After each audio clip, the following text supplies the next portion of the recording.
contexto fronterizo, actividad que pensamos a partir de una invitación del Departamento de Psicosis con Susana Pedernera y la Secretaría Científica de APA. Susana Pedernera es coordinadora del Departamento de Psicosis de la Asociación Psicoanalítica Argentina. Yo soy Juan Pineta, coordinador del Departamento de Psicoanálisis y Sociedad de la misma institución. Y bueno, hemos decidido invitar al doctor Hugo Lerner, quien es médico psiquiatra y psicoanalista, miembro titular de APA, ha sido premio CONEX en el año 2016 y ha sido autor y compilador también de varios libros, ¿no? El último es más allá de las neurosis, la práctica psicoanalítica convulsionada, que terminó de salir en el año 2019, ¿no? Como Susana Pedernera, Lerner tiene experiencia hospitalaria en el Hospital Borda, donde hizo la residencia, y también ha sido profesor en el Hospital Álvarez y en el Centro de Salud Mental número 1.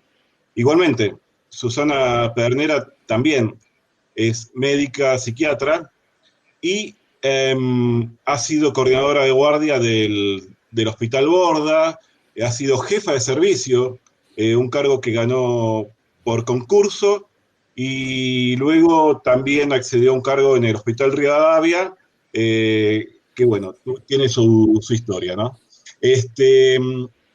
Nos va a acompañar después con algunas preguntas un colega del Departamento de Psicosis, que es el doctor Carlos Rodríguez Peña, que está en el equipo de Psicosis, quien también ha sido médico psiquiatra en el Hospital Borda, ¿no? Bueno, un poco la idea del título que estuvimos pensando con Susana Pedernera en principio, para invitar a nuestro personaje especial de hoy, Hugo Lerner, tiene que ver con el contexto actual, ¿no? Bueno, cómo pensar la técnica clínica, la técnica psicoanalítica en un contexto actual. Por eso ese título, sobre clínica de frontera en un contexto fronterizo, ¿no?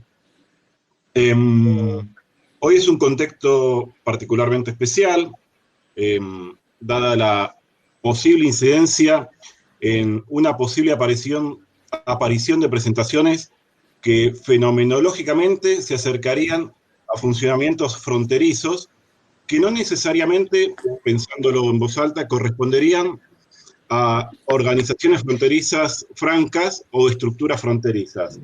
Es decir, el contexto podría llevar a producir presentaciones graves que parecerían englobarse dentro de aquellas situaciones donde el sujeto deja o no dispone de recursos significantes, lo que en general lo lleva a una incapacidad de representación de determinadas situaciones que pueden coagular en un síntoma interrogable. Es decir, no hay síntoma interrogable en estos pacientes, ¿no?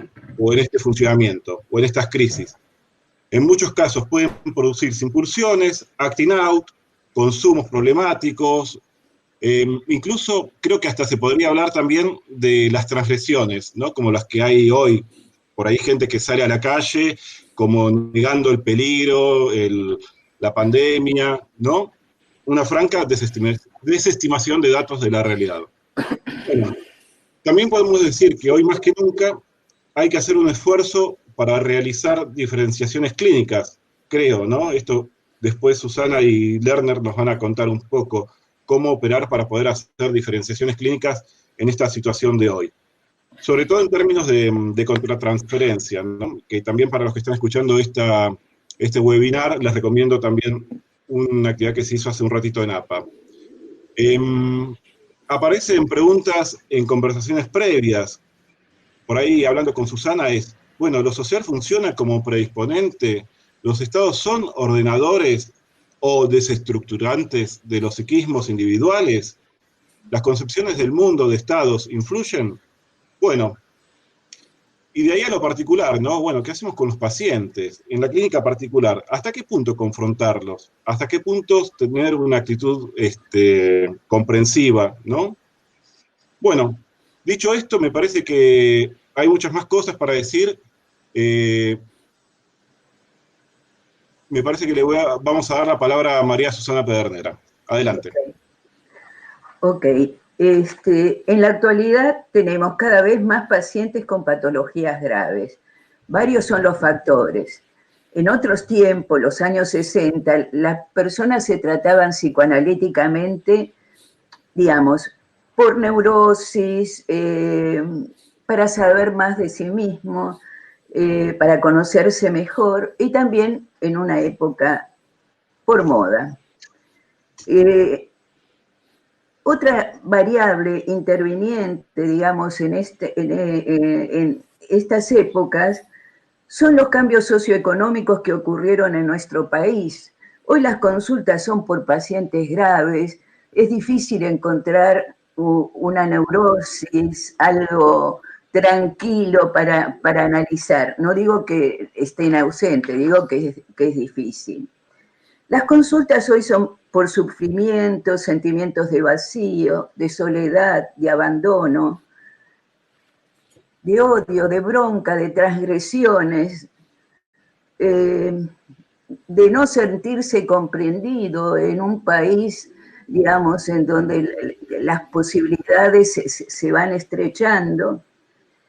Pero hay también, digamos, patologías más graves, anorexia, bulimia, drogadicción. Aquellos que no consultan serían los que golpean porque les pinta, los que golpean para matar. No solamente las adicciones y la entrada de droga masiva al país, el alcohol, los psicofármacos, el juego. Todavía más difíciles de comprender son en la actualidad la cantidad de bebés abusados sexualmente, golpeados, lastimados. Solo hace falta hacer un paseo de noche por el hospital de niños. Mujeres golpeadas, femicidios. Uno se pregunta, ¿tanta enfermedad? Una de las hipótesis la escribe Felice Nebrut. Ella sostiene que las patologías graves aparecen a menudo por la carencia de transmisión de los referentes simbólicos que unen, mancomunan. La carencia está dada por la desligación social. Esta falta de referentes queda situada entonces entre el espacio, entre los valores culturales y el psiquismo individual. Espacio donde el trabajo de la cultura es un vector determinante. Es el espacio que se patentiza la importancia del sostén que el lazo social constituye para las estructuras psíquicas. Además de la falta de transmisión de referentes simbólicos, ha fracasado la constitución del superyo edípico. Ella señala que se genera por los cambios bruscos que se dan en una sociedad, por efecto del desarraigo migratorio, por el empobrecimiento brusco, la indigencia, el abandono, las pérdidas de referentes que mantengan, digamos, la individuación. Estos lazos sociales inician en el contacto con los padres, representantes de la transmisión de normas culturales, cuya función es frenar los impulsos destructivos, canalizar las pulsiones para permitir generar el orden simbólico, a partir de donde se constituye el tejido social. Tejido social en donde se entrama el individuo, que le da un lugar de pertenencia, manteniendo su propia identidad, mediante el reconocimiento del otro, que le permite marcar su filiación, su pertenencia e identidad. Esta sociedad, digamos, actual, es desestructurante, tanto en el individuo como en lo social. Y es generadora de, digamos, en esta falta de continencia de función paterna, digamos, aparecen las patologías graves. Yo voy a por lo menos mostrar quizás en el paso del tiempo cómo nos hemos ido acercando a esta patología. Yo, empezando la carrera y haciendo guardias en el hospital Borda, conozco al jefe de servicio, el doctor Morgan. En esta guardia de principiante decíamos que los pacientes del servicio 8 siempre generaban disturbios y que pensábamos en aquella época de principiantes que estaban mal medicados, porque siempre salían del servicio, peleaban, gritaban, a veces entraba alcohol, se alcoholizaban. En ese momento yo comienzo a identificar al border del grupo 1 de Grinker, del lado de la psicosis. Luego nos enteramos que estos pacientes, si realmente se le da muchos neurolépticos, se esquizofrenizan. Es decir, como que entonces quise conocer el servicio del doctor Morgan. Era un doctor bastante serio, y digamos, y aparecía como ahí un halo. Morgan, el que, digamos, se analizaba en Londres, que supervisaba en Londres, y que aprendía realmente, digamos, la teoría de Ferben. Esto nos permite a nosotros acercarnos más rápidamente a, digamos, al conocimiento, a la observación y al tratamiento de esta patología. Pronto Morgan empieza a hacer cursos de Ferben y además permitía, digamos, era muy duro estar en el servicio y en los ateneos, durísimo, pero realmente nos permitía aprender no solamente Ferben, sino el tratamiento del paciente, de la familia, cosa que nos acercaba mucho a lo psicoanalítico, alejado de, digamos, de la guardia y de los servicios que tenían otra mirada. Así empiezo a conocer, bueno, la patología border, que comienza en los años 50, se llamaba esquizofrenia pseudoneurótica, esquizofrenia periódica, muchas denominaciones, y en busca de poder ayudar este tipo de pacientes que llevaban al fracaso. Con Basili aprendo la teoría ferberiana, que comienza con Ferben comienza con la observación de los soldados que prontamente se descompensan y que, digamos, se descompensan, hace psicosis breve, personas que no toleraban la separación de su familia.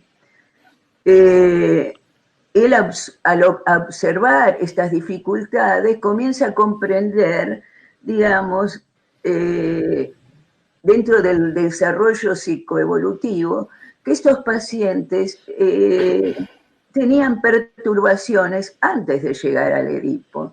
Es decir, que él llamó periodo esquizoide, que luego Basili señaló como conflicto esquizoide. Lo que no podían superar son las separaciones y aparecían enseguida las ansiedades de abandono, las ansiedades de engolfamiento y, por supuesto, las actuaciones. Las descompensaciones, como digo, a veces eran psicóticas. Evidentemente, estos pacientes eran más del lado neurótico, digamos, no los pacientes del servicio 8. A partir de ahí, digamos, tenemos las observaciones de Mahler, que realizó una investigación, observación sobre niños, e individualizó que el periodo de desarrollo el fracaso, digamos, del periodo de separación e individuación, veía que las madres, atravesadas por las propias ansiedades de abandono, no permitían, por la angustia intensa que le provocaba, separarse de su hijo, a quien le quitaba la posibilidad de separarse, individualizarse. Y por lo tanto quedaba dependiente con bronca, frustración, vacío, culpa. Masterson lo llamaba los 5 jinetes del apocalipsis. Evidentemente, digamos, todo esto iba cabalgando a ver sobre las teorías, digamos, del yo, es decir, que eran francamente después americanas.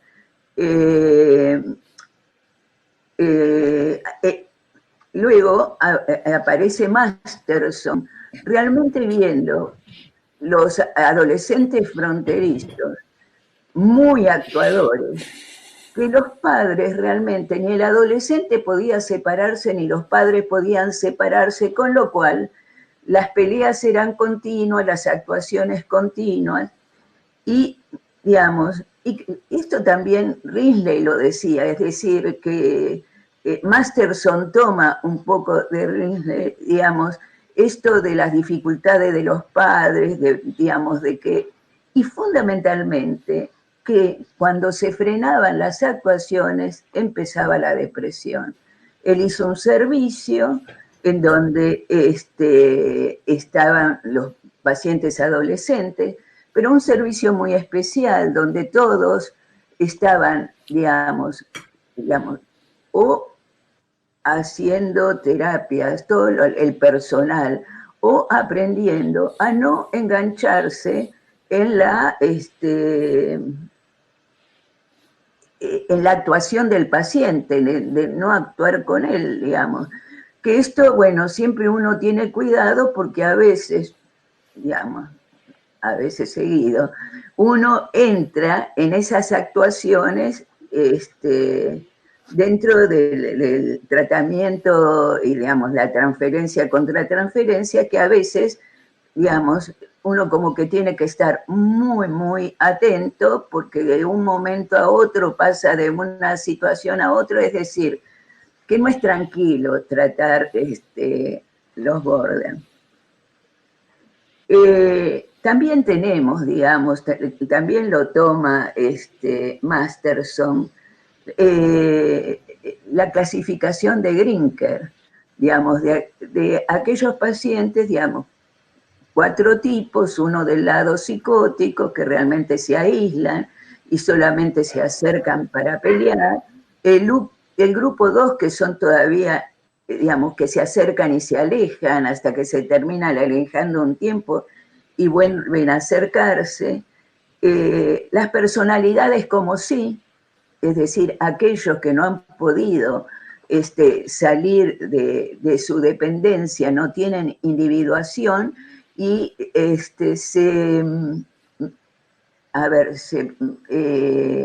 aprenden o se mimetizan con con el compañero, como que él pierde su propia individuación a través de ser como si fuese el otro. Digamos, luego aparece, digamos, como más claro, digamos, más organizado, Kember, que hace un desarrollo que en un primer momento solamente hablaba de la sintomatología, border, pero que después hace, digamos, una, digamos, diagnóstico del paciente border, teniendo en cuenta los mecanismos primitivos, la difusión de la personalidad y la prueba de realidad conservada en el periodo que no está psicótico, por supuesto. Y es a partir de ahí donde esta posibilidad de mejores tratamientos porque realmente fue muchas épocas de fracasos hasta llegar a esta época, y no es que realmente estamos bien todavía, porque todavía es difícil tratar a algunos pacientes. Y él comienza realmente el Ameninger con realmente muchas posibilidades económicas, hace un estudio de tratamientos de pacientes digamos, y ve que los tratamientos psicoanalíticos no van y que hace un cambio en cuanto al encuadre en las psicoterapias expresivas. Digamos, él, digamos, señala que realmente otros habían roto los encuadres, pero que realmente no podían mantener la neutralidad. Y el no mantener la neutralidad hacía que uno no pudiera trabajar bien la transferencia y la contratransferencia, con lo cual, digamos, solamente como que eran las sabidurías personales de Bion, que podían lograr mejores resultados. Pero él hace, digamos, un encuadre mucho más formal, también un poco rígido, ¿no? Pero dice que si no, uno se pierde la posibilidad de analizar.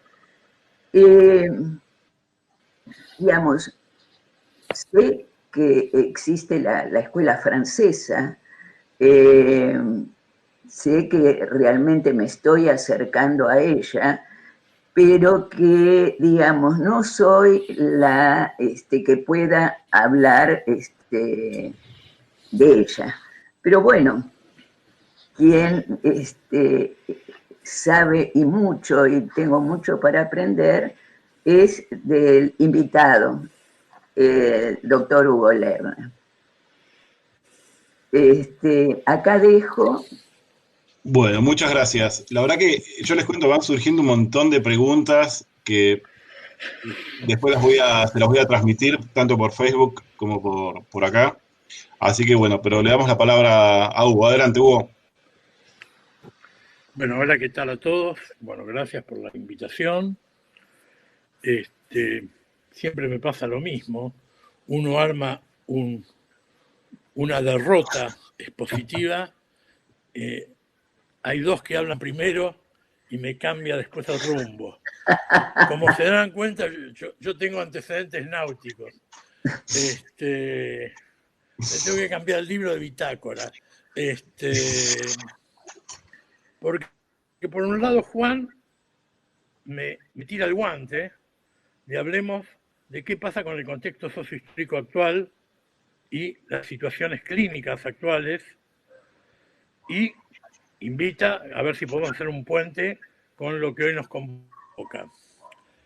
Por otro lado, Susana hace una descripción, llega a Kember, hizo una muy buena descripción, si tengo tiempo lo voy a citar, pero que no estoy de acuerdo para nada con el planteo que él tiene acerca de la transferencia y la contratransferencia en los pacientes borderline.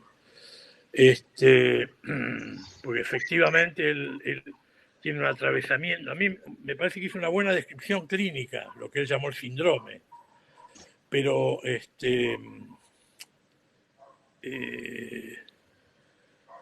hizo una cosa muy extraña para mí, un mix entre la psicología del yo y la escuela kleiniana, que a mí me supera. No lo puedo entender qué quiso hacer. Pero bueno, en fin, no es un lugar para criticar, sino para aportar. A ver, vamos a ver cómo. Yo siempre mi ambición me lleva a preparar un escrito que necesitaríamos 2 o 3 días. Así que vamos a ver cómo sintetizo lo que yo quiero plantear. Por un lado, vamos a tomar los pacientes borderline, que siempre es a mí también, Susana, no sé si vos sabés, el que me introdujo en Winnicott fue Morgan a mí. Increíble, ¿no? Mi Sí. primer libro, No escrito de hablemos pediatría y de psicoanálisis, años. me dijo Lerner, léete este libro, y fue escrito de pediatría y psicoanálisis. Fue él, por supuesto, Ferben también, que era un fanático de Ferben, ¿no? Sí, Pero hablar de fronterizos siempre presupone meterse en aquellos lugares y puntos de extravío de la teoría y la clínica que provocan mucha inquietud en los psicoanalistas y que han impulsado a que se busquen nuevas respuestas para los interrogantes que estos pacientes en la clínica nos plantean, ¿no? Todo sujeto que está atravesado por lo que se da a llamar borderline, yo prefiero siempre hablar de organizaciones borderline sí, y no de estructuras. sí, Prefiero hablar de organización porque es un modo de funcionamiento claro. mental, y estructura siempre me remite a algo más de mayor fijeza, ¿no? O sea que todos aquellos que, según a mí me gusta, o otros autores, o muchos autores hablan de organización fronteriza también, pegan un cimbronazo muy, muy grande en cualquier respuesta clásica teórica clínica. Nos pega a que son pacientes que en realidad nos incomodan. Son pacientes que nos llevaron a que revisemos las clásicas inercias teóricas que tiende a tener el psicoanalista y que llevó a que muchos autores traten de buscar ideas nuevas para tratar de entender estas problemáticas. Haciendo un puente de alguna manera con la invitación de Juan del comienzo, no nos debemos olvidar que el psicoanálisis nace y se desarrolla en un marco social, un contexto sociohistórico muy diferente al actual y muy diferente a cuando se empieza a hablar de los pacientes fronterizos. En principio era un contexto, principio del siglo XX, en el cual estaba bastante definido por la estabilidad en los planos, por ejemplo, el familiar. No existía lo que llama Elizabeth Rudinesco la familia en desorden, por lo menos explícitamente. Y la mirada en aquellos momentos estaba dirigida hacia adentro, hacia la familia, lo que sucedía al encierro, al lugar que ocupaba el Edipo, la histeria, sexualidad infantil. Y las neurosis ocupaban el lugar central en los comienzos del psicoanálisis. Actualmente, y eso excede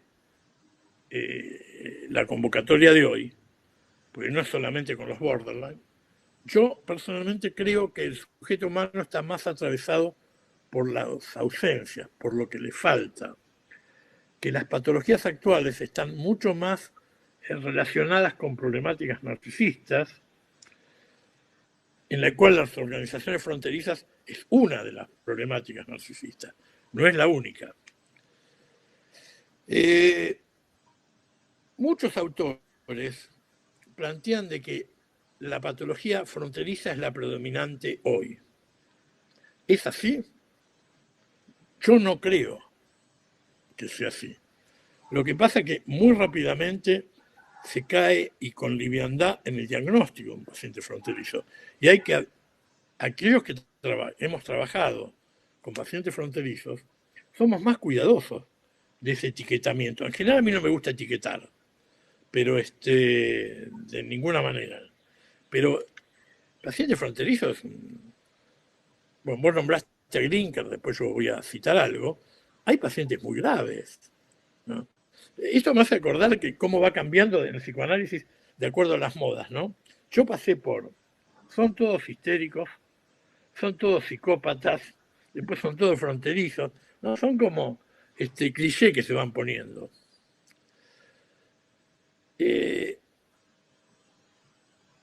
Pero sí tenemos que convenir en esto. Si el contexto sociohistórico actual es tan diferente al del comienzo del siglo XX, tenemos que pensar que la conformación de la producción subjetiva también ha variado. Si cambia el contexto, cambia la producción de subjetividad. Vos hablabas de autores franceses. ¿Quién se ocupó mucho de esto y con mucha claridad fue Cornelius Castoriadis. Sí. Cornelius Castoriadis dice que el sujeto está atrapado de acuerdo a su contexto sociohistórico.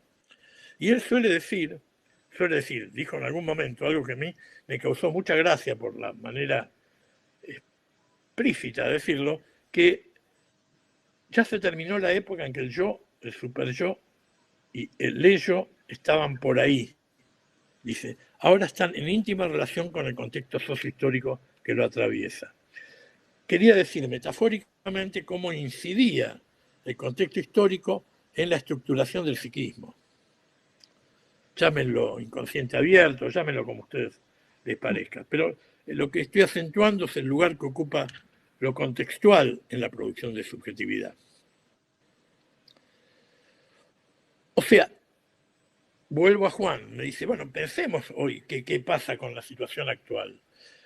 Previo a la pandemia, yo hubiese hablado de la cultura light, de la cultura del zapping, la cultura de la época del vacío de Lipovetsky, o de la fluidez de Bauman, o de las vidas desperdiciadas de Bauman,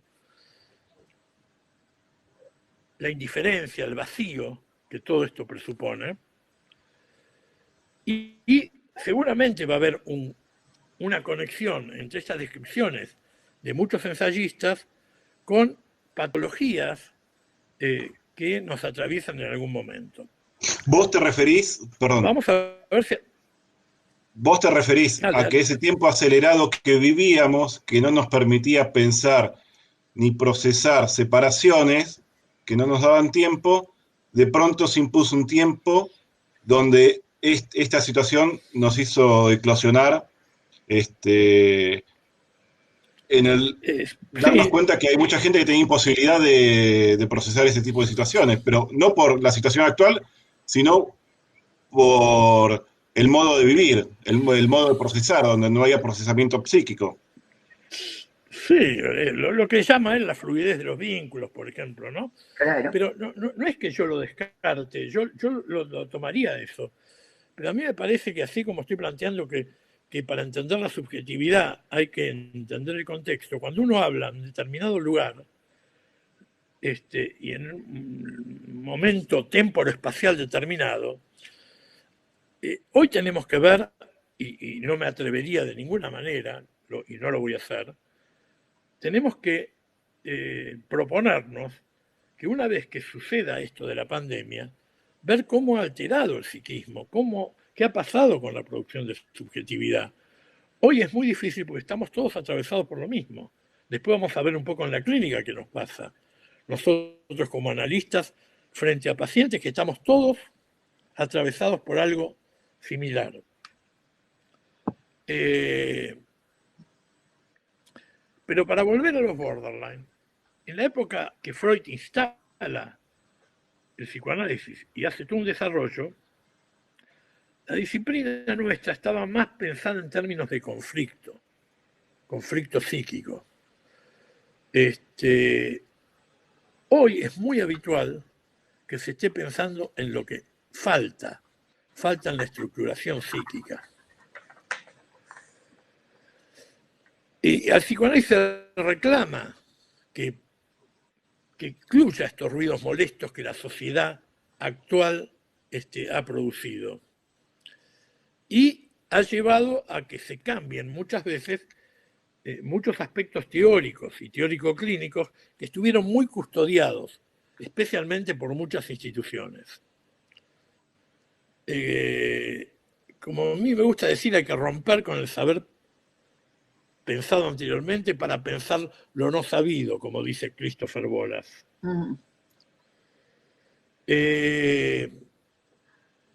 Los pacientes fronterizos se corrieron del trípode clásico neurosis, perversión, psicosis. Abrieron otro campo.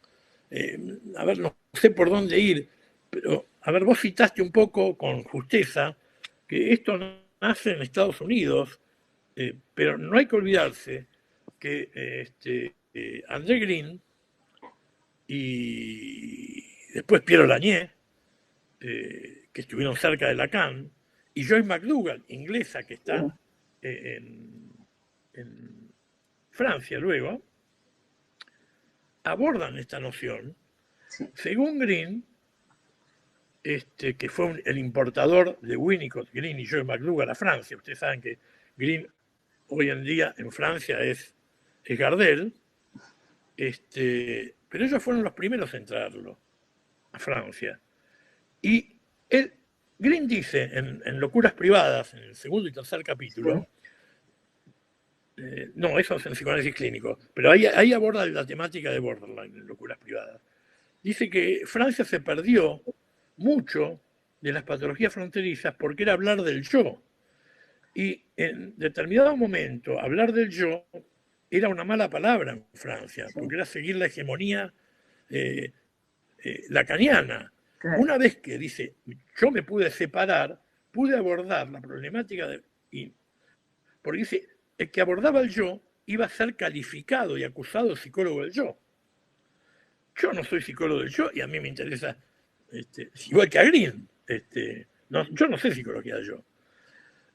Lo mismo le pasó a Pierre Lanier, que se abre, lo mismo le pasa a Castoriadis, a Joe McDougall, pero había como una prohibición de ocuparse del yo. O sea, cuando hablamos de problemáticas narcisistas, entre ellas borderline, siempre estamos pensando en patologías que aluden a problemáticas yoicas.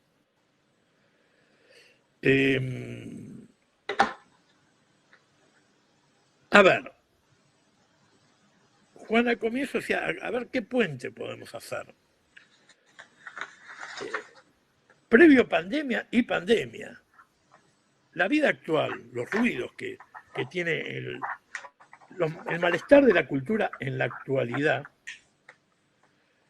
contribuye mucho al advenimiento, o contribuyó al advenimiento de este cuadro. Está como instalado una instalación de valores media escurridiza, hay mucha desesperanza, mucho vacío. Eso ha inundado mucho, eso se ve mucho en la juventud. Apatía, que ha llevado, no a que haya muchos borderline, ha llevado a otro tipo de cosas, como conductas antisociales, adicciones, hetero y autoagresividad, pero eso no quiere decir de que sean borderline todos. No. Yo creo que para que una persona quien tuvo experiencia con borderline tiene que tener una cierta modalidad, un cierto contenido sintomático y también una modalidad transferencial y contratransferencial determinada. Susana antes citó a Grinker. Grinker fue un psiquiatra que se tomó el trabajo de agarrar un grupo de pacientes, los estudió y los dividió en 4 grupos, que no me voy a detener. De grupo 1, que sería el más grave, el grupo psicótico, al fronterizo central, que sería el 2, el grupo como sí, y el más livianito, que sería el paciente fronterizo neurótico, que es el que más frecuente por ahí vemos. Lo interesante es que la mayoría tienen depresiones, tienen ansiedad difusa, mucho enojo, muchos trastornos paranoides y lo que sería el talón de Aquiles, mucha dificultad para sostener un sentimiento de identidad, esa identidad diluida. En esto podemos hablar después algo de Pierre Lanier. Y muchos trastornos en los vínculos interpersonales. Pero la predominancia que hay de síntomas depresivos me ha hecho pensar a mí cómo los psicofarmacólogos en los últimos años han intentado tratamientos frustros, porque no funcionan bien, con antidepresivos y con estabilizadores de ánimo. Pero es por el núcleo depresivo de base que tienen estos pacientes.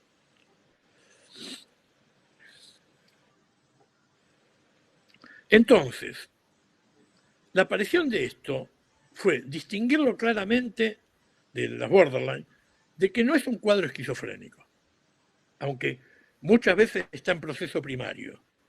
Pero sí, lo que lo diferencia es que sale del proceso primario y entra a proceso secundario. No está siempre pegado, no está siempre con alucinaciones.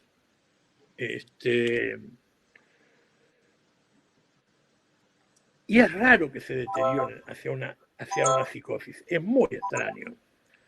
Melita Schmiderberg, la hija de doña Melanie Klein, dijo que son personas que están establemente inestables. Me gustó a mí la forma de enunciarlo de ella. Permanecían establemente inestables. Y si uno se empieza a ver, esto es totalmente cierto.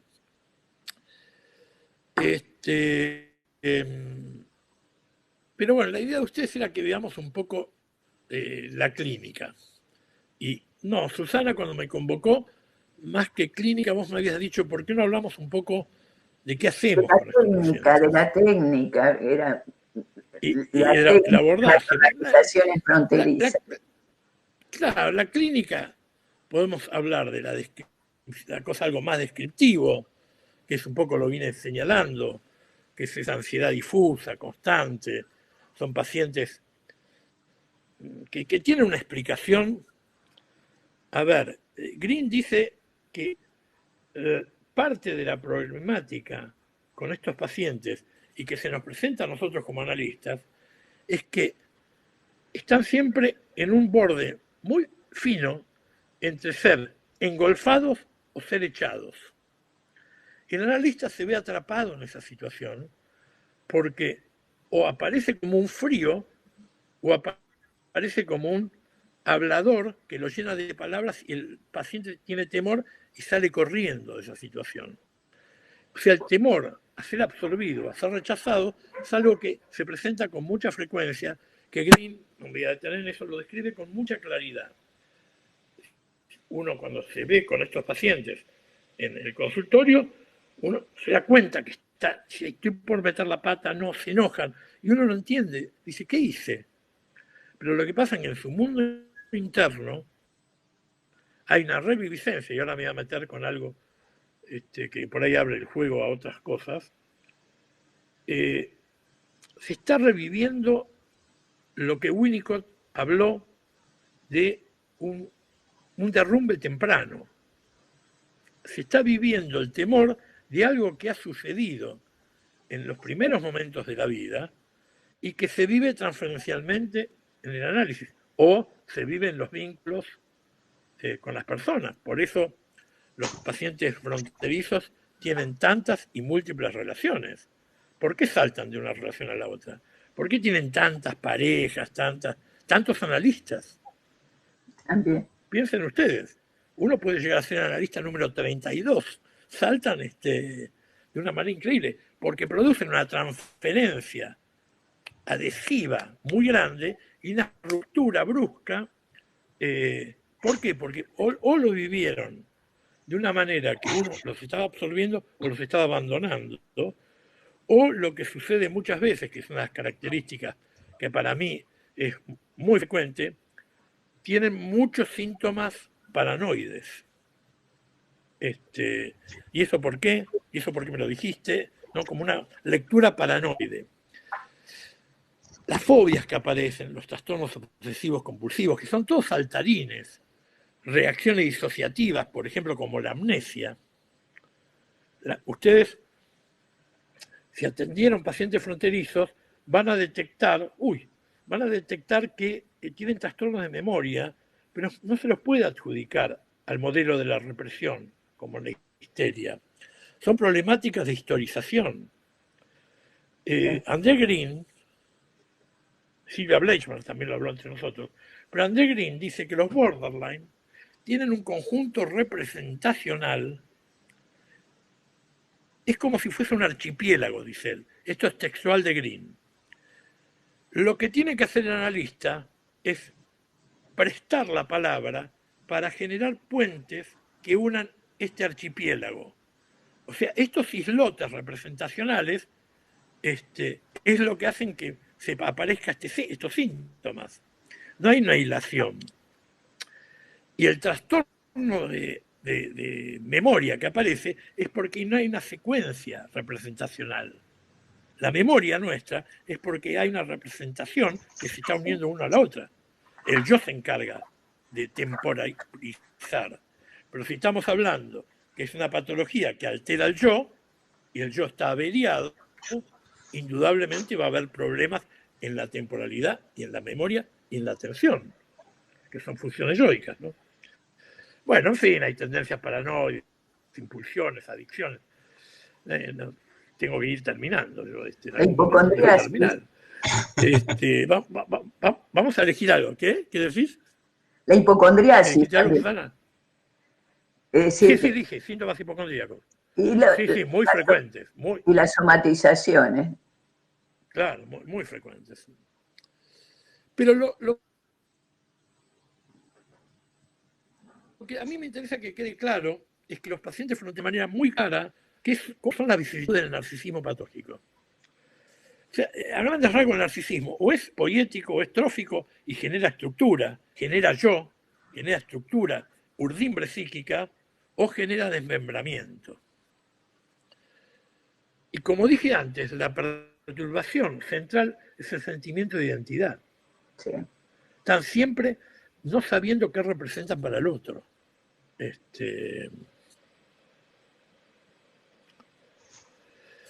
Vos me habías Y le dicho asignan acerca, al creo, otro, ¿no? Me habías y dicho le asignan que a ese otro momentáneo, como ¿decime? puede ser el analista, como pueden ser las relaciones amorosas, un sostén que se hace imposible de sostener, ¿no?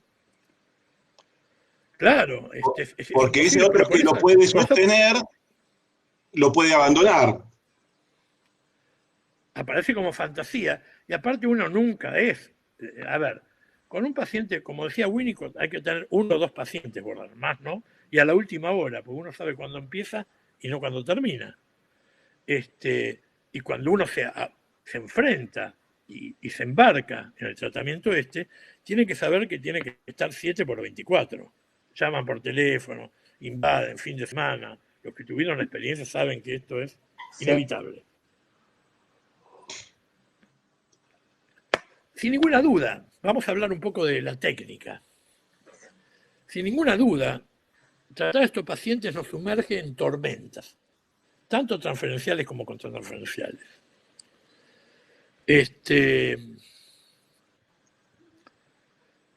A mí siempre me gusta poner de ejemplo algo que está escrito y no por mí. Margaret Little escribió un libro que se llama Mi análisis con Winnicott.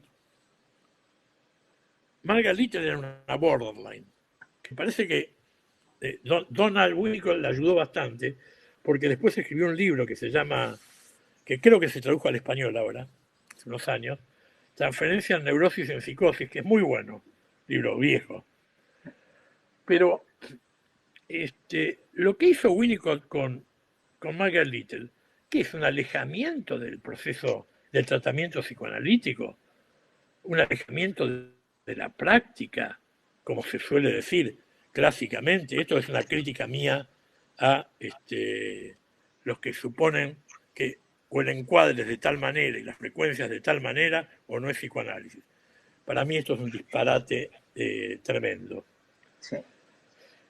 Lo que hizo Winnicott, que aparentemente se alejaba del lugar habitual del paciente en el diván, en asociación libre del analista en atención flotante, fue un modo de generar un encuadre, como a mí me gusta, decir, a medida para el paciente. Los encuadres prêt-à-porter, esos de confección, no sirven. No sirven para nadie, ni para un neurosis, ni nada. Yo creo que el encuadre es singular para cada vínculo intersubjetivo. En los borderline esto se ve con total claridad.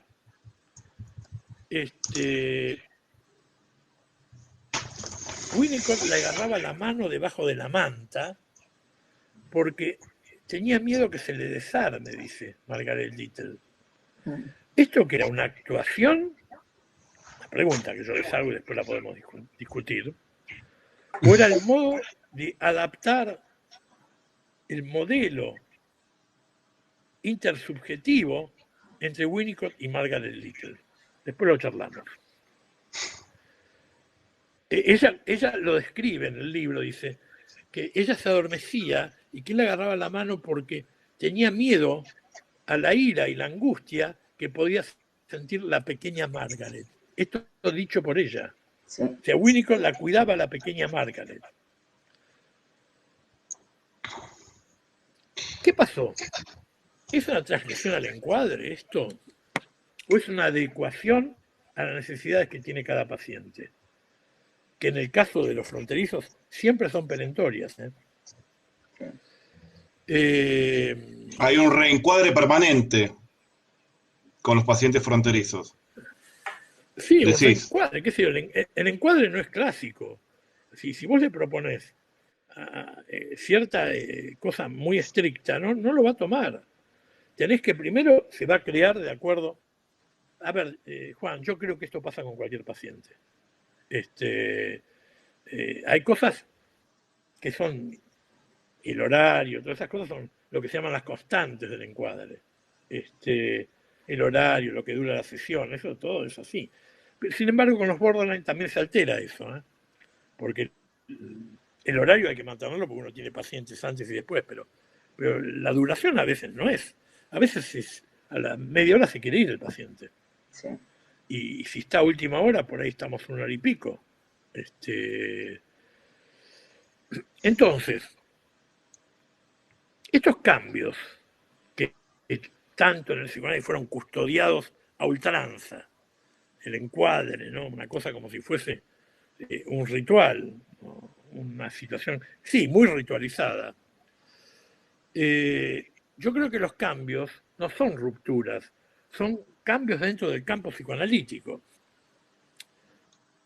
Porque si no rompemos lo que está instituido, no nos convertimos un poco subversivos, nos alejamos bastante de la situación que planteó Freud, que él fue subvirtió los valores quien más los ha subvertido en su momento, ¿no? Si hay algo que han hecho los pacientes borderline es abrir nuestras fronteras para cuestionarnos cosas.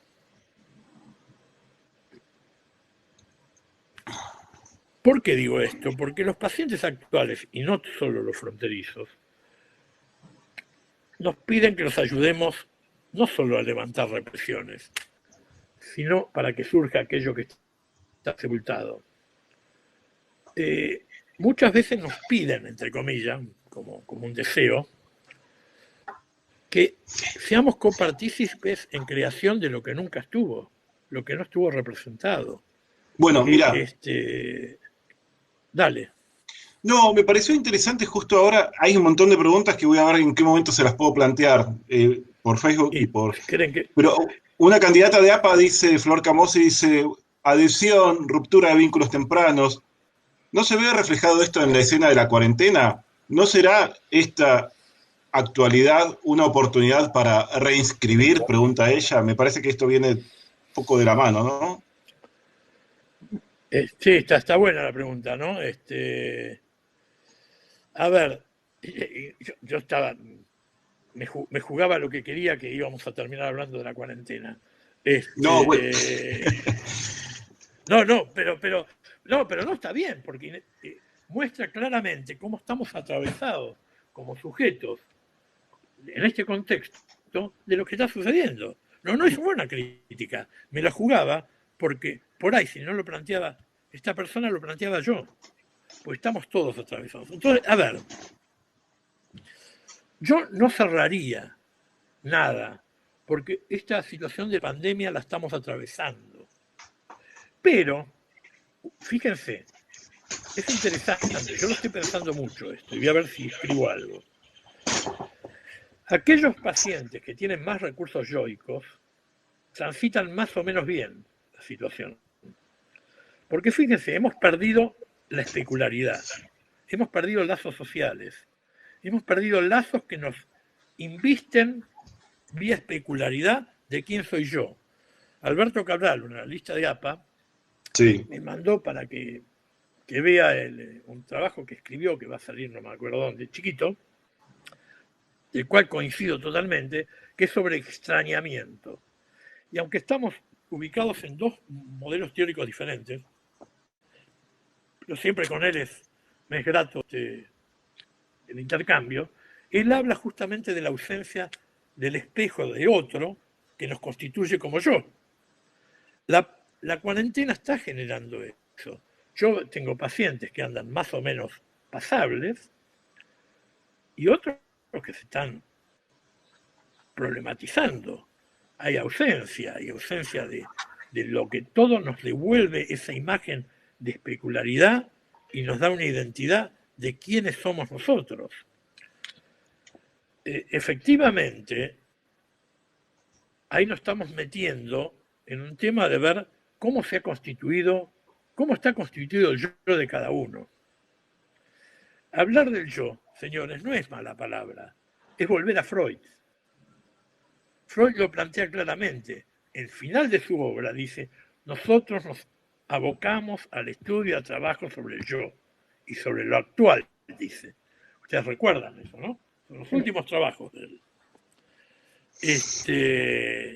No sé en qué momento se distorsionó y no se leyó eso.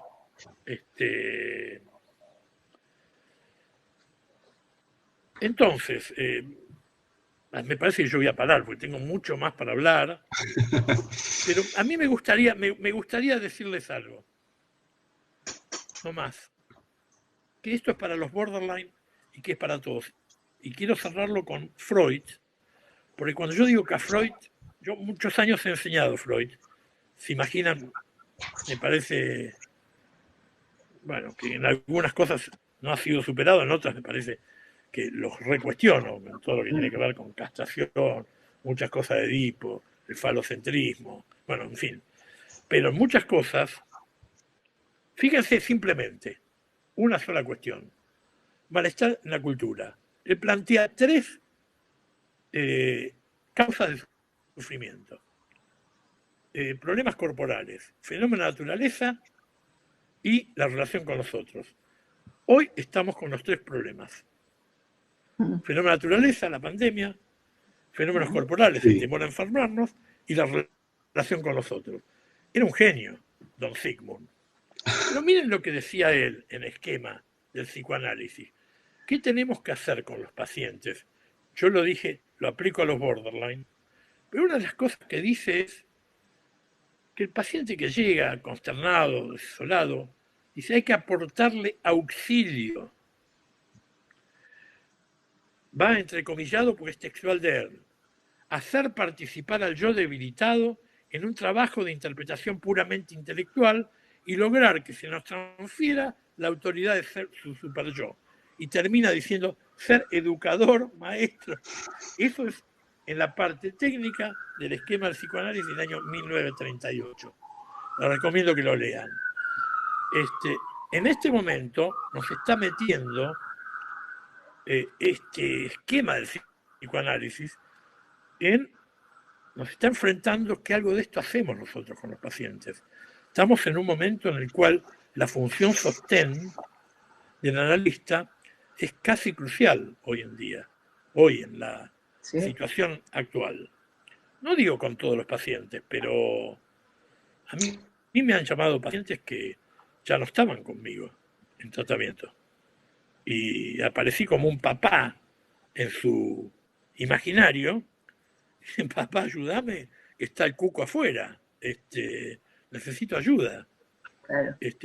No por un síntoma en especial, por una angustia generalizada. Bueno, que soy un charlatán. Bueno, a ver, vamos a dejar el tiempo para. Bueno, ahora lo que voy a hacer, lo voy a incorporar a Carlos Rodríguez Peña, pero antes quería retomar. Es muy interesante todo lo que se está diciendo y sobre todo el papel más activo del analista, ¿no? Hay algo que me parece que se engancha de alguna manera con lo que venías diciendo, Hugo. Carlos Kach dice que coincide con tus apreciaciones y consideraciones acerca de los pacientes fronterizos. Él dice que como contribución personal cree que son casos que nos cuestionan el alcance y los límites del método de la asociación libre, porque el material que predomina en los pacientes no es de dimensión representacional según el modelo del inconsciente reprimido sino que el material proviene de las compulsiones de repetición en acto por fuera de la representación y nos abre a otras dimensiones de inconsciente según la segunda tópica. Ello y los mecanismos inconscientes del yo. Espera, le contesto ya. Estoy de acuerdo, pero depende de cómo conceptualicemos, Carlos. Yo estoy muy partidario de concebir un inconsciente abierto. Inconsciente abierto quiero decir, bueno, hay muchos autores que le hablan de eso. Un inconsciente que no está cerrado una vez para siempre, sino que tiene una potencialidad representativa. Es lo que Green habló por ejemplo, de función objetalizante, cuando habla de narcisismo de vida. No es un inconsciente cerrado. Entonces, bueno, habrá momentos que no hay asociación libre, pero hay momentos que uno le presta, como dice Green, el pensamiento para que eso se pueda generar. Acá me apareció. Está buena la intervención, ¿eh? Adrián Alarcón pregunta... Bueno, pero da para charlar, ¿eh? Hay mucho, pero la gente se está aprendiendo un montón. Adrián Alarcón de APA pregunta, ¿la situación de pandemia desestructuraría la integridad yoica de estos pacientes? Bueno, algo de esto ya se dijo. Si hay una pregunta sobre qué cambios han notado en la transferencia de estos pacientes en la actualidad, otra pregunta de Adriana. Agrega, ¿qué opinan del diagnóstico diferencial de Kember para estos pacientes? Alguien de Brasil, Cristina Kern, pregunta, ¿cómo ven la posibilidad de tratar pacientes fronterizos con psicoterapia focal psicoanalítica? Bueno, gente de Brasil habla de que está habiendo cada vez más consumo excesivo de alcohol, en un 800%. Acá hay algo, yo no quiero abarrotarlos de preguntas porque son muchísimas. Adriana Ariton de Panamá, me parece, dice, ¿pueden explicar un poco más lo de las personalidades como sí? Después de nuestro lado teníamos un par de intervenciones de Alejandra Gómez. Ella dice, considerando los fallos en la etapa de separación e individuación de los pacientes limítrofes, ¿cómo piensan el tratamiento online estos días? Bueno, otra pregunta que hacían otros colegas, lo cual necesariamente implica una separación, una distancia del analista en comparación con lo presencial. Bueno, a ver. Bueno, estas son algunas de las cosas que van surgiendo a través de los chats. Susana, ¿querés contestar alguna voz? Bueno, cuando hablan de diagnóstico diferencial según Kember, ¿sí? Sobre todo con la entrevista estructural, es decir, en donde se va, digamos, descartando, digamos, la patología orgánica. Y el diagnóstico diferencial que hace él es que los neuróticos no tienen ni difusión de la identidad, los border tienen mecanismos de defensa primitivo, cosa que los neuróticos no, y prueba de realidad conservada. En cambio, los psicóticos realmente tienen prueba de realidad que no la tienen conservada y tienen dificultad de la separación de yo y el otro. Digamos, como que en cambio los border solamente tienen difusión de la identidad y digamos, como que uno diría que es un yo permeable o poroso, como dicen algunos. Bueno, esto es lo que sé de diagnóstico diferencial entre border, neuróticos y psicóticos. Es decir, digamos que esto es fácil decirlo, pero digamos como que la entrevista estructural, digamos, en tanto que uno puede hacer pequeñas intervenciones y ver si realmente el paciente conserva la prueba de realidad o realmente ahí lo distorsiona y una repregunta puede volver, digamos, al cauce normal, digamos. Es una entrevista en donde, digamos, muy trabajada, y en donde evidentemente uno tiene que tener experiencia con las entrevistas. Ahora, digamos, Susana, discúlpame. No, te quiero hacer una pregunta nomás, porque vos decís no, que la diferencia entre psicótico y borderline sería el principio de realidad. A ver, yo no estaría tan de acuerdo con eso, que es un planteo de Kember, porque cuando el borderline tiene mucho empuje pulsional o mucha dificultad con la realidad, pierde el principio de realidad y entra en proceso primario. Pero lo recupera. Pero realmente, claro, pero pierde el principio de realidad. Porque hasta cierto momento de la historia de este concepto se pensaba que nunca perdía. En la época que Kember escribió previo, se pensaba que nunca lo perdía. Y en realidad yo he visto pacientes que no, lo se ponen muy chapitas. Sí, lo pierden y lo pueden está bien, recuperar enseguida con una intervención. Ahora, hay gente que, bueno, que digamos, tienen los brotes, se psicotiza, las esquizoafectivas. Sin ninguna duda. Fíjate vos, hay autores, por ejemplo, en los últimos años la gente que hace psiquiatría estudia por Gabbard, que es un manual de psiquiatría, sí, de un psicoanalista que hizo la formación psicoanalítica, igual que Morgan. Y Gabbard dice que los borderline, aunque los trates o no los trates, se les aplacan los síntomas con el paso del tiempo. Y es verdad. Ahora, ¿cuál es la explicación? Una vez en un curso yo dije esto y me dijeron, debe ser porque se aplacan las hormonas, me dijeron, como un chiste, ¿no? Pero esto lo dice Gabbard, que es una referencia mundial en muchos temas. Es un miembro de la Asociación Psicoanalítica Internacional, un psiquiatra muy reconocido y donde están estudiando los jóvenes hoy en día. Sí. Todavía no está todo dicho, me parece, ¿no? O sea que lo bueno que hay que dejar, no, yo sé que vos no estás diciendo eso, que lo bueno que es aceptar la incertidumbre que estos pacientes provocan y seguir acumulando literatura para ver si los entendemos más. Exactamente. Yo creo que es así. Ahora hubo algo que alguien dijo, si hubo alguien que dijo cómo interviene la pandemia, es una buena pregunta esa. Porque la pregunta era si es una oportunidad, ¿no? Pero depende de la del principio del yo, cómo está, digamos, si es un yo debilitado, digamos, la pandemia realmente va a hacer estragos. Un yo más o menos fuerte, estructurado, digamos, va a reaccionar de otra manera.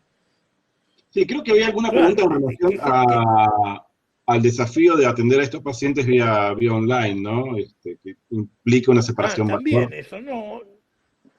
Yo no creo. No creo. Creo que genera muchas cosas esto de atender, ser bidimensional. Creo que trae algunas cosas, pero no sé si eso, porque hay una presencia, hay un modo de estar. Tengo algún que otro paciente que no anda muy bien y que tiene la posibilidad de llamarme, y si yo tengo un agujero en el día, lo veo, me ve, charlamos. Yo creo que es una oportunidad esta situación, después lo vamos a ver, para tratar de entender. Es la primera vez que nosotros vivimos algo tan globalizado, porque ninguno de nosotros tiene tantos años por haber vivido la gripe española. Ni la fiebre amarilla. Y la fiebre amarilla, claro. Los argentinos tenemos nuestra experiencia, porque hemos pasado el 2002 con un arrasamiento, pérdida de situaciones de contención política, de Estado y demás. Y fíjense, en el año 2002 fue el año que aumentó un 40% la consulta por depresión en los hospitales nacionales y municipales. Eso en el 2002. Y eso fue claramente en respuesta a un quiebre de un contrato social. Había temor que uno se pelee. ¿Se acuerdan ustedes? Saqueos, todo el desastre que hubo en la Argentina en ese momento. Así que siempre el contexto interviene en nuestro equilibrio yoico y, como decía Castoriadis, interviene en nuestra estructuración psíquica. Y esto interviene también en lo que está pasando. Antes de que empecemos, le decía a Susana que el jueves que viene voy a ir a mi consultorio, porque lo extraño. Extraño mi lugar, extraño lo que me da mi identidad. Estoy ahí hace 1000 años y resulta que ahora estoy en casa. Es raro todo esto, habituarse a esto. Va a ser 60 días dentro de poco. Entonces, bueno, tenemos el rebusque de que tenemos el trabajo, damos charlas, conferencias, esto y lo otro, pero un impacto nos provoca. Acá hay... Como bien decía Susana, dale, decime. No, acá Jarco, que no sé quién es, dice, Hugo Lerner, ¿está de acuerdo en que el paradigma contemporáneo es el modelo del acto, a diferencia de los neuróticos, según Green? Y después, quizás acá Hugo Bianchi dice, la disminución de la pulsión erótica se describió como causa de la normalización de los border. Bueno, está Carlos Rodríguez Peña, que creo que puede hablar ya, ¿no? Sí, puedo hablar. Sí, cuando quieras, manejalo vos. Eso. Bueno, Hugo, yo te quería hacer también a vos, Susana, pero te quería hacer 2 preguntas. Va la primera, que es un poco, que es, si uno está frente a un paciente, son clínicas, ¿no? Si uno está frente a un paciente que presenta alteraciones afectivas e impulsividad, se encuentra muchas veces en el problema de saber si está también, si no está delante de un bipolar. Porque ese es un diagnóstico que usamos, que es difícil. Por ejemplo, usando algo transversal, por supuesto, no se puede hacer, hay que estar en la historia del paciente, ¿no? Pero tienen muchas cosas en común. Entonces, por ejemplo, una son las alteraciones del humor.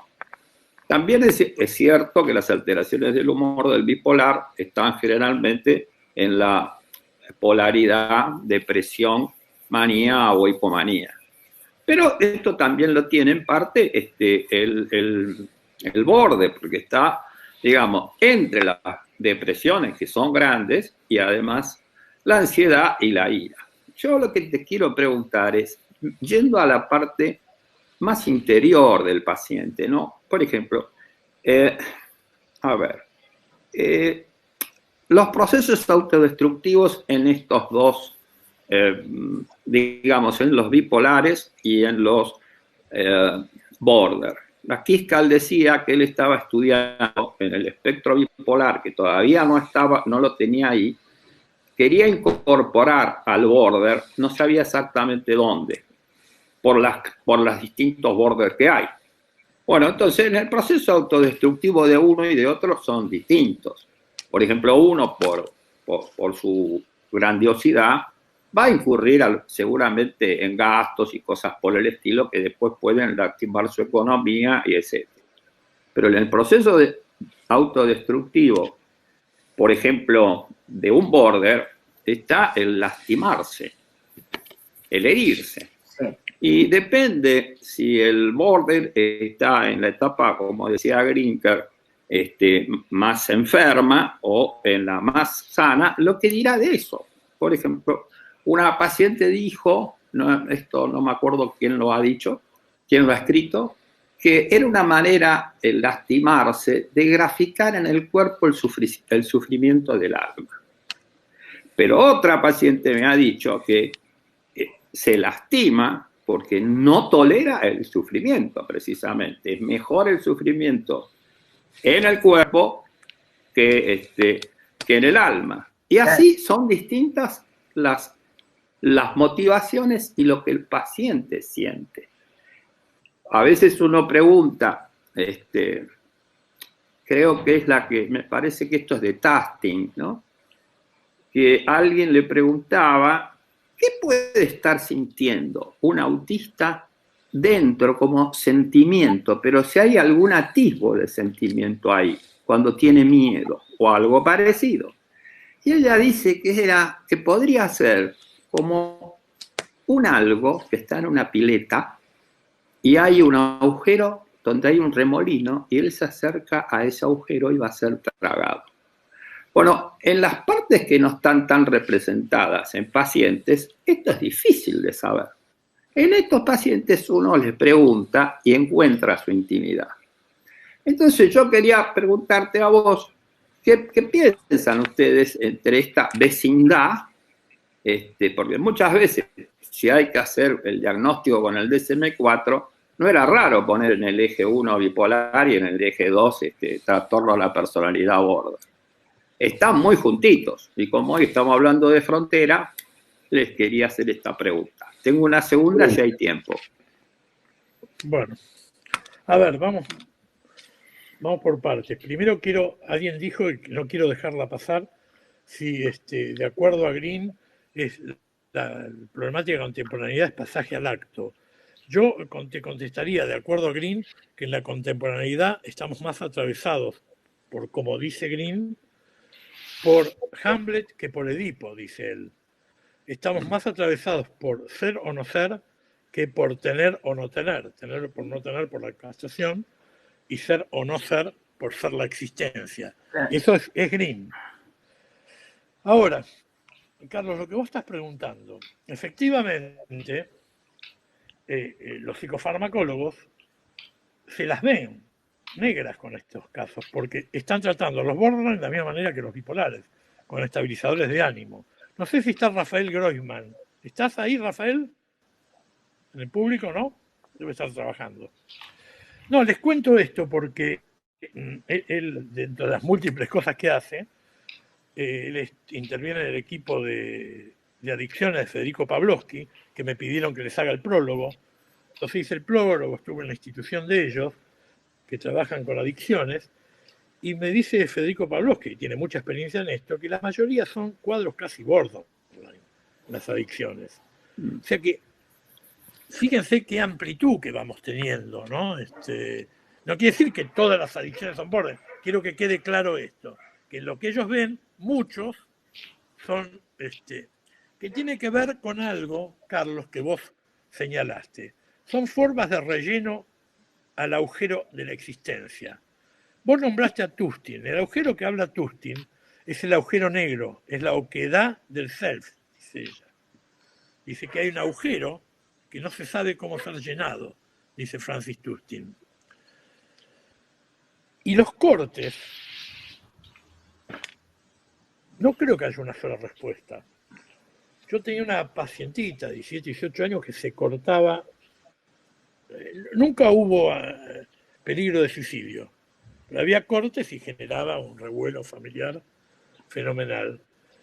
Y cuando hablamos y yo le pregunté, ella me dijo que era la forma de sentirse viva. Como que ahí en el corte sentía algo de lo propioceptivo que le hacía sentirse viva frente a una vivencia de muerte. O sea, había como una paradoja entre el sufrimiento del corte y, claro, veía sangre y había como algo de vida. Era como ella se lo representaba. Yo, una paciente grave, cada vez que se sentía abandonada o la pareja viajaba o se hacía un corte, pérdidas más grandes, se hacía corte y tatuaje, digamos. Y ella decía que... Claro, marcas. Para sentirse. Para sentir, ahí está. Bueno, es parecido a lo que yo estoy señalando. Sí. Era algo que tiene que ver con el sentir. Yo no quiero dejar pasar, porque vos ya que lo nombraste, a Kiskan me pone un poco nervioso a mí. Yo, cuando leí, cuando él estuvo en Buenos Aires, les cuento esta anécdota, así se divierten un poco. Está en algún lado esta entrevista.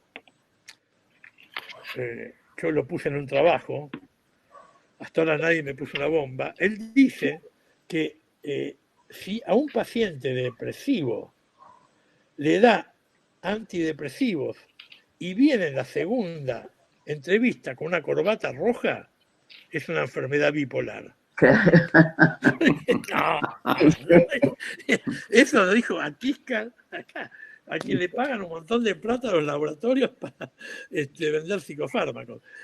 Pero bueno, eso es un chistecito. Pero efectivamente lo que vos estás planteando, Carlos, creo que es un problema. No sé si es tanto del psicoanálisis como de la psiquiatría.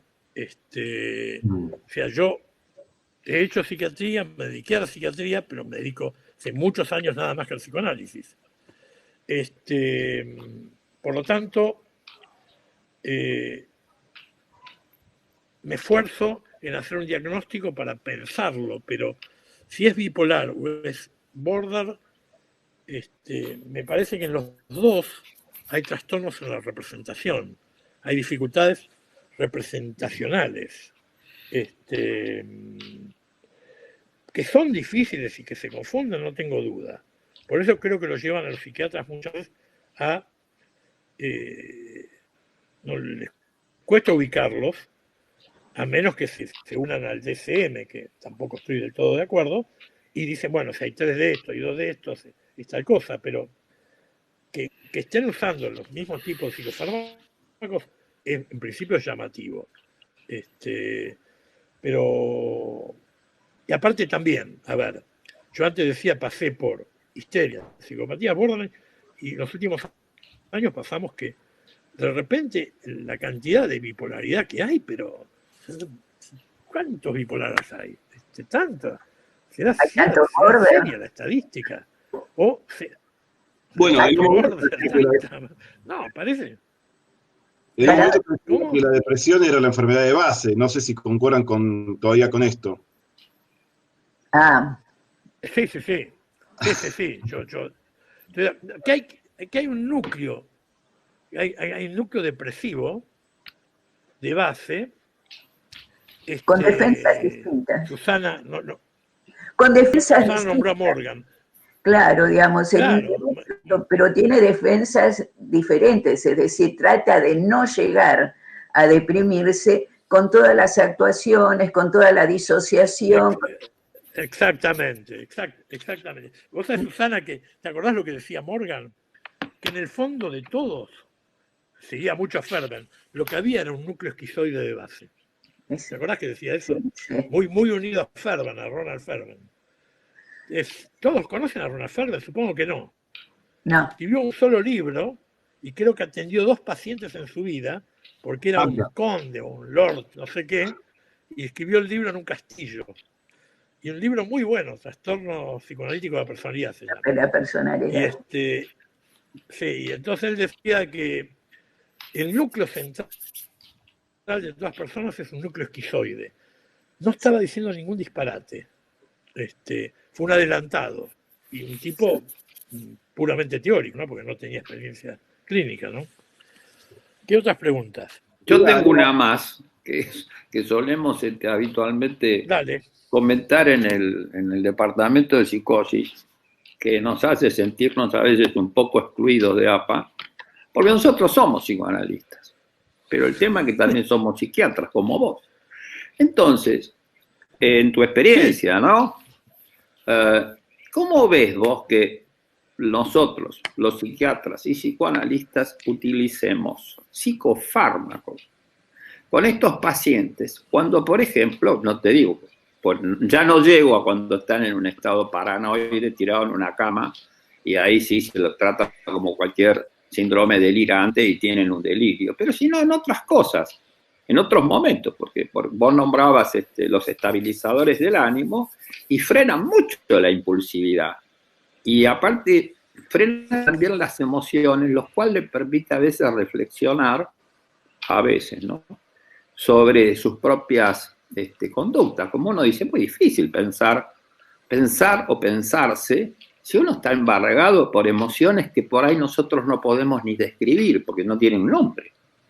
Bueno, entonces, yo sé lo que piensa Susana, así que no pregunto en esto, pero no sé lo que pensás vos. No, yo te digo, Antes me te lo puedo contestar. Sí. Hay una pregunta hay una intervención que hace Alejandra Gómez y hay otra que hace Maximiliano Kelmansky, que están asociadas. Quería aprovechar Bueno. Alejandra dice que el abordaje psicofarmacológico de los pacientes borderline es complejo, pues es necesario medicar según la sintomatología se vaya presentando. La precaución está en no sumar estos distintos fármacos. Por eso se apela a estabilizar el ánimo. Y sí, claro, me refería a Pichón Riviera.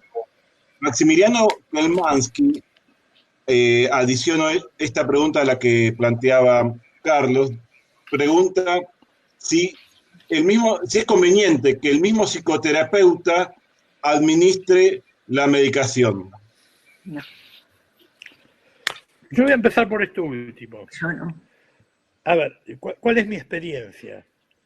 Yo prefiero no hacerlo por varios motivos.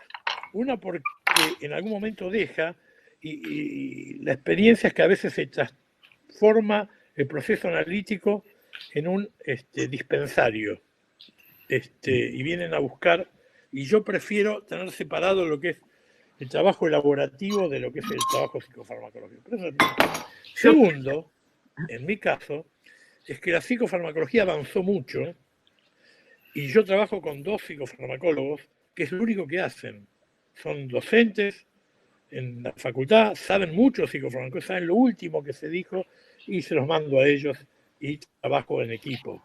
Ese es mi planteo, ¿no? Claro, yo tampoco estoy de acuerdo, digamos, por experiencias malas mías, ¿no?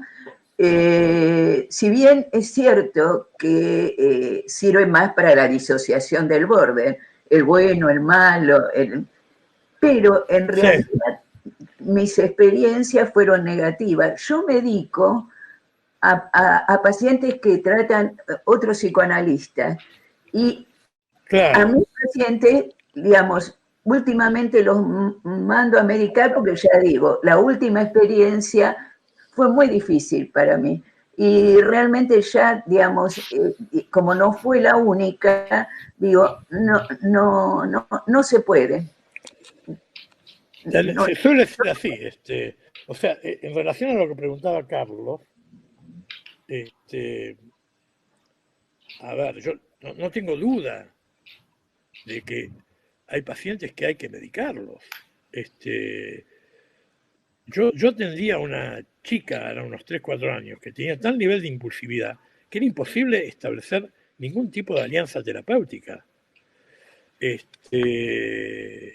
chica le bajaron la ansiedad, le bajaron un poco la impulsividad con la psicofarmacología y pudimos emprender un trabajo terapéutico, que por supuesto no duró tanto, no sé ahora en qué número de analistas andará,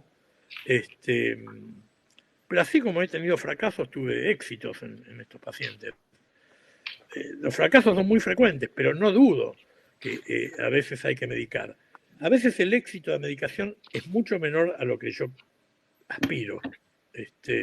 Me gustaría que sea como un delirio en el cual uno le da risperdal y se le para al delirio. No, en los borderline eso no sucede y no nos engañemos, no pasa. El efecto que tiene el antipsicótico en pacientes con una psicosis productiva es increíble, ¿no? O un delirio agudo. Es increíble, el delirio agudo no lo medica y se le fue el delirio. Es decir, y la época que yo medicaba mucho la psiquiatría, uno se convierte en Dios para la familia.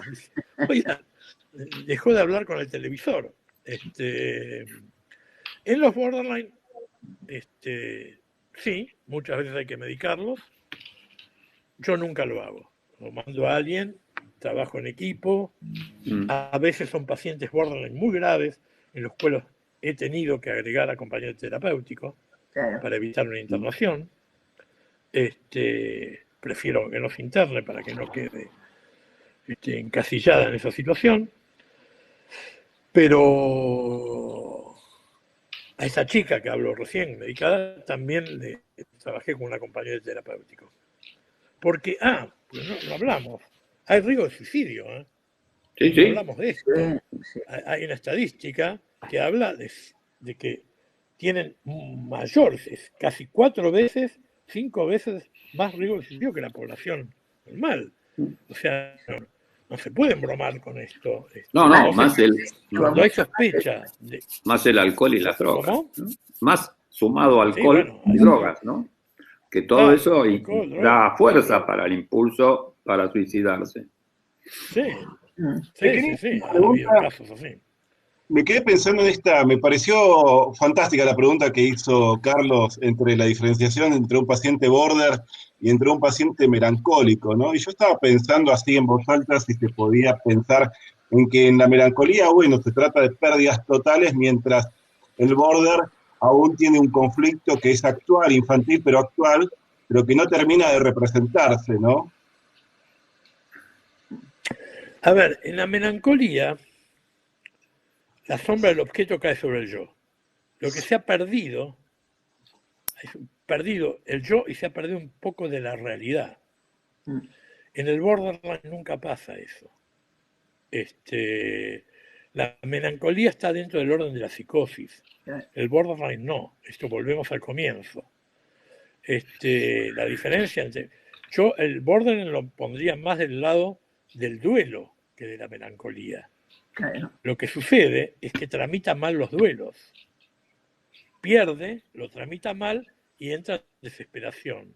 La melancolía no es ni tramita ni bien ni mal, lo tramita melancólicamente y en eso no tenemos mucho más que agregar que el capítulo de duelo y melancolía de Freud, que es excelente.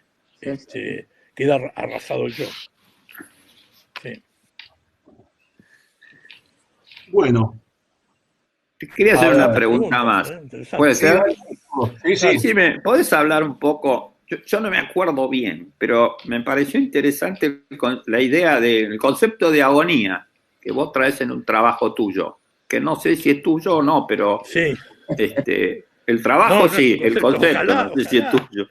Me parece que es de Winnicott, pero no estoy seguro. Sí, es de Winnicott. Vos sabés que si yo lo hubiese escrito eso, no sabés lo feliz que estaría. No, ese es un concepto de Winnicott.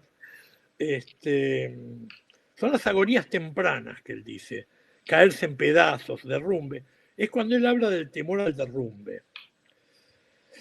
A grandes rasgos, porque va a ser difícil que ahora lo explicite todo, dice que border o determinados pacientes, cuando entran en regresión, temen vivir un derrumbe ya vivido.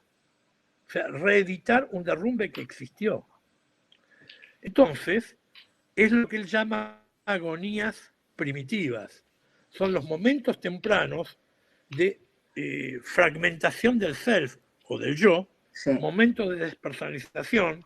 Ustedes se acuerdan de personalización, integración en Winnicott, que él habla de integración, personalización y presentación del objeto, que son los momentos de conformación yoica. Cuando sucede una situación traumática, lo lleva al individuo vía regresión, este es un concepto que usa Winnicott, a temer lo ya vivido. Es un derrumbe que sucedió, no es algo que no sucedió, no es algo que se estructura. Por eso los Borderland se piensa, con razón creo, que son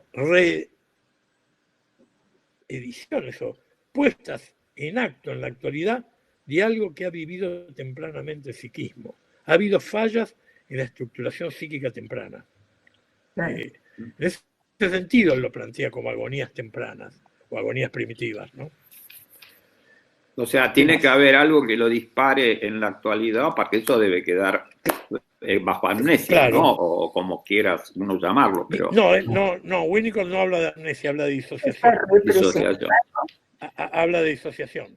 Sí. Es diferente, porque amnesia hablaría de represión, sería una cosa así. Disociación es algo que no se ha integrado al resto del psiquismo. Cuando logra la represión... En el borderline, ¿no? Que tiene esa percepción de la realidad que el melancólico no tiene. Claro. ¿Qué decía Susana? Vos decías algo.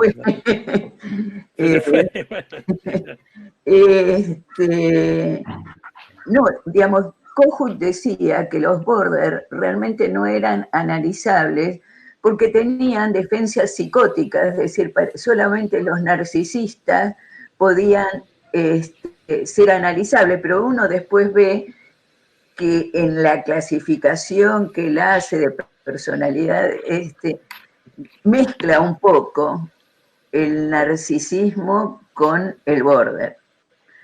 Pero bueno. Yo creo que fue una necesidad que tuvo Kohut a ver, hay algunos conceptos de Kohut que hay que leerlos. Quien se interese por narcisismo tiene que leerlo y algunas cosas tiene que aceptarlos. Bueno, que se ha equivocado. Yo creo que en esto se equivocó. Sí. Él quiso armar un aparato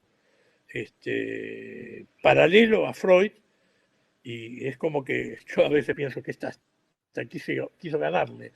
Ustedes saben que la historia de él es muy parecida a de Freud. Empezó haciendo neurología, nació en Viena y tiene un recuerdo infantil de que él estaba en el andén cuando estaban despidiendo a Freud, que se estaba yendo a Londres. Ah, mira. Y dice que eso lo marcó mucho. Entonces, ahí me parece que fue para él, y él fue profesor de Freud en Chicago durante muchísimos años. Dicen que era un excelente profesor de Freud. Y no sé, a mí me parece que en algún momento entró en competencia cuando él, en el último libro, cuestiona de una manera un poco exagerada la conceptualización de Edipo, que yo la cuestiono, pero sirve para entender la estructuración del psiquismo. Hay otras cosas para criticar. Él directamente no estaba dice mal, el complejo de Edipo. ¿Cómo? Hugo, yo creo que él ya estaba mal. Sí. En el último libro. Puede ser, la verdad que no cómo cura el análisis. Bueno. No sé, pero me parece que sí, estamos en hora, ¿no? Ya, estamos en hora, la verdad que para mí ha sido una experiencia muy, muy rica y les cuento que nos están viendo de México, de Perú, Brasil, bueno, de muchos lados y se han quedado, Perú también, se han quedado con muchas ganas de escuchar más, así que bueno, los invitamos a los que prendió esta actividad a que se sumen a otras de APA, que además tiene cursos virtuales, hay muchas cosas también que se pueden aprovechar. La verdad que para mí ha sido, como alguien dijo, una experiencia muy enriquecedora. Así que Susana Pedernera, Hugo Lerner, Carlos Rodríguez Peñas y a los dos equipos de los departamentos, muchísimas gracias. Y vamos a tratar de que las preguntas que se hicieron, que a veces no las hacemos, las colgamos también en la página de YouTube. Gracias, Hugo. Tenemos de muchas gracias a ustedes. Gracias, muchas gracias a ustedes por la invitación. Ha sido un placer. Nos vamos a volver a ver. Sí, señor. Ojalá, sí. Saludos. Chao. Chao.